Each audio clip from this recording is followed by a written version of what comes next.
Hello guys! Hello! This is for Scorpio. Welcome dito sa aking channel. Kapalaran 888. Welcome!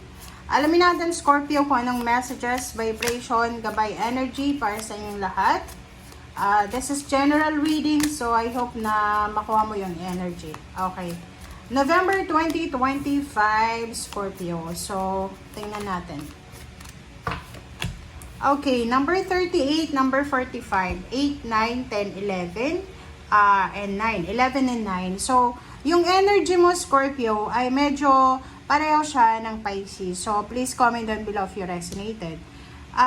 Dito sa barahang to, okay, if ever lang ha, kung may mga ganong situation lang ha, etong 38 na to, etong 11, sinasabi ng barahan na maybe meron kang may experience, Scorpio, na sitwasyon na pwedeng ikaw yung gagawin na masama. So, maybe family, friends, relatives, or yung boss mo, or yung employer mo, or katrabaho mo. So, may mga sitwasyon dito na hindi natin may iwasan, na pwedeng masangkot ka sa away, sa gulo, and ikaw yung gawing masama, or ikaw yung gawing kontrabida sa kwento. Sinasabi ng barahan na to na you have the power, diba? You have the power to protect yourself, Scorpio. So, mayroon kang kakayahan na proteksyonan ang sarili mo. Meron kang kakayahan na ipaglaban ang sarili mo, okay? You can always rewrite the story. Kumbaga, yun, halimbawa na may mga taong narcissist kasi yung iba na yan na sila, halimbawa na sila yung klase ng tao na gagawa sila ng masama sa'yo, tas pag pinatulan mo sila, ikaw na yung masama, ikaw na yung kontrabida. So, maybe ganong klaseng tao yung may experience mo or makakasalamuha mo. But you have the power, you have the high vibration na hindi or wala sila. Kaya nga ginagawan ka nila ng issue or kung ano pa man na negative. Kasi alam nila na powerful ka diba? Yung aura mo, Scorpio, ay sobrang powerful. So, wag kang matatakot na ipaglaban kung ano yung karapatan mo. Wag mong idim yung liwanag mo because natatakot kang makasakit ang tao. Kasi dito sa barahan mo, sinasabi na you have the power You have the energy, you have the power, you have the guts na para ipaglaban yung sarili mo. Hindi ka sinilang dito sa mundong ito para akuin yung mga masasamang paratang laban sa'yo. Kasi you will be the villain Ikaw yung magiging kontrabida dito Ikaw yung magiging parang masama. So, ang barahang to ay nagsasabi sa'yo na fight for your rights, diba? Hindi ka dapat na pumapayag na kung ano lang yung gagawin nila sa'yo. Okay?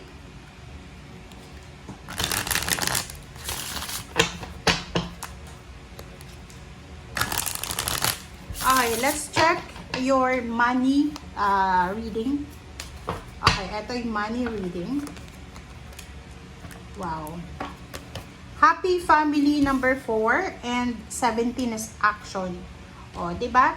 So, nakikita ko sa'yo dito na isang Scorpio or lahat siguro kayo na nakafocus kayo ngayon sa halimbawa, hindi lang puro pangarap to Ikaw yung klase ng tao na gagawin mo ang lahat para ibigay sa pamilya mo yung kaligayahan, yung happy family, yung stability, yung balance. Kumbaga, tatrabahuhin mo siya. Okay? So, nakikita ko sa'yo dito na punong-puno ka ng punong-puno ka ng motivation, ng drive, ng energy, ng higher vibration na gawin kung ano yung makakabuti para sa iyong pamilya, para sa stability and balance ng iyong family. So, busy ka sa trabaho? Comment down below. Are you busy sa trabaho, negosyo, sa pag-iipon?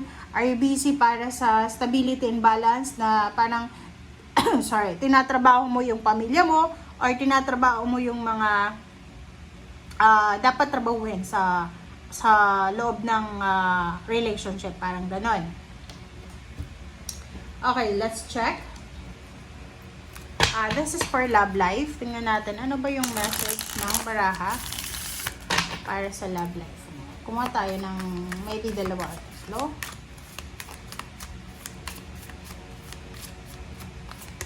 Alright, so be ready to receive. So, kung ikaw ay single, Scorpio, or in a relationship, possible na makatanggap ka ng mga love proposal or mga friend request sa mga social media.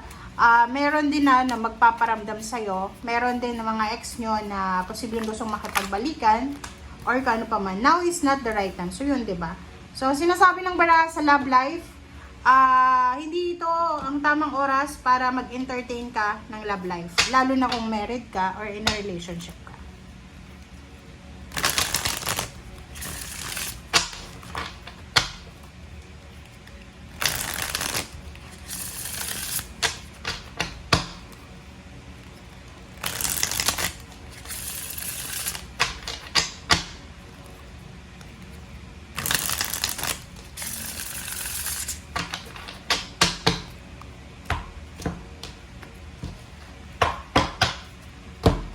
Okay, first card natin is Temperance and Magician. Wow.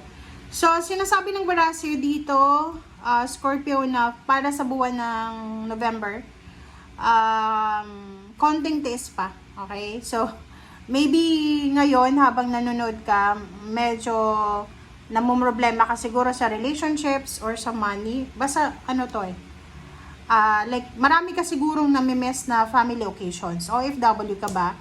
Or nagtatrabaho ka ba sa malayong lugar? Kasi, kung makikita mo dito, parang ang dami-daming celebrations, family celebrations na sineselebrate sa pamilya mo, pero ikaw, nasa malayo ka wala ka doon. So, sinasabi ng bara sa'yo, be patient, okay? Huwag kang masyadong maging negative. Okay? Tanggapin natin na minsan kailangan nating magpakalayo-layo or kailangan nating mag-sacrifice para sa pamilya natin. So, Magician is here.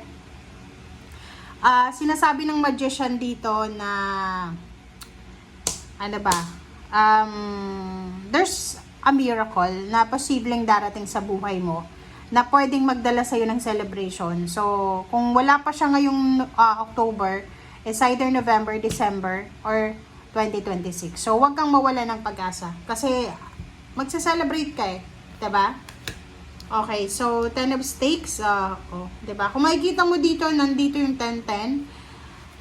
Lahat ng mga, lalo yung iba sa inyo dyan na naghihintay ng closure. It's either emotional closure, healing to diba? Ang dami mong pinagdaanan sa nakalipas na 2 taon, like 2023, 24, 25, or maybe 3 years, na hindi maganda, lalo na sa relationship. Maraming beses kang nasaktan, maraming beses kang naloko, na scam. And yung 10 of Cups is nandito, sinasabi ng barahan na this year, lahat ng nangyari ay magkakaroon ng closure. Mag-heal ka, diba? Maiintindihan mo kung bakit nangyari yon. And lahat ng hinihintay mo ay darating sa'yo. Lalo na kung naghihintay ka ng forgiveness, ng sagot, diba? Sa mga katanungan mo. Parating siya this November. Okay? Thank you guys for watching.